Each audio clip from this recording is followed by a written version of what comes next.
ఒక యుద్ధ కామారెడ్డి జిల్లా బాన్సువాడ సరస్వతి ఆలయం వద్ద హనుమాన్ స్వాములు 16వ మండల పడిపూజ యజ్ఞం నిర్వహించారు. ఈ కార్యక్రమం విజయవాడ పీఠాధిపతి దుర్గాప్రసాద్ స్వామి ఆధ్వర్యంలో జరిగింది.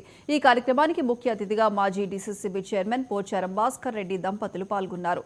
మండల దీక్ష ద్వారా వినయ విధేయతలు పెరుగుతాయి, మన సంస్కృతి సంప్రదాయాలు పరిరక్షించబడతాయని దుర్గాప్రసాద్ స్వామి అన్నారు.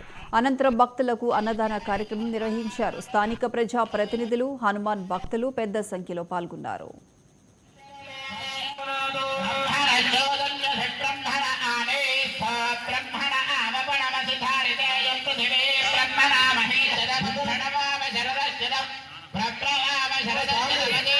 సుదర్శన యాగం నిర్వహించాలని స్వామివారి ఆదేశం రెడ్డి గారి ఆధ్వర్యంలో ఇక్కడ యజ్ఞం ద్వారా ఆ మంత్రం ద్వారా ఏం చేసినటువంటి అనుగ్రహించారు.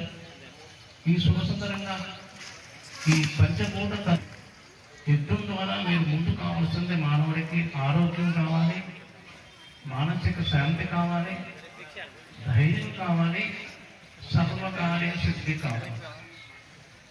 ముందు ఏం కావాలి? ఆరోగ్యమే మహాభాగ్యం. ముందు ఆరోగ్యం కావాలి. అన్నీ ఉన్నాయంటే నాకు మనసు బాగోలేదు అంటాం, దానివల్ల ఉపయోగం లేదు తప్ప మనసు బాగోవాలి.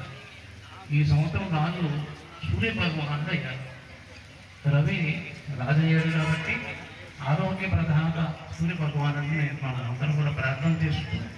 అందుకనే భగవానుడైనటువంటి సుదర్శనాన్ని ఈ సంవత్సరం ప్రత్యేకంగా హోమ కార్యక్రమం చేసుకొని ఆచార్యుడైనటువంటి తస్మై శ్రీ హనుమత్ గురువే నమః, హనుమంతుడే ఆచార్యుడు.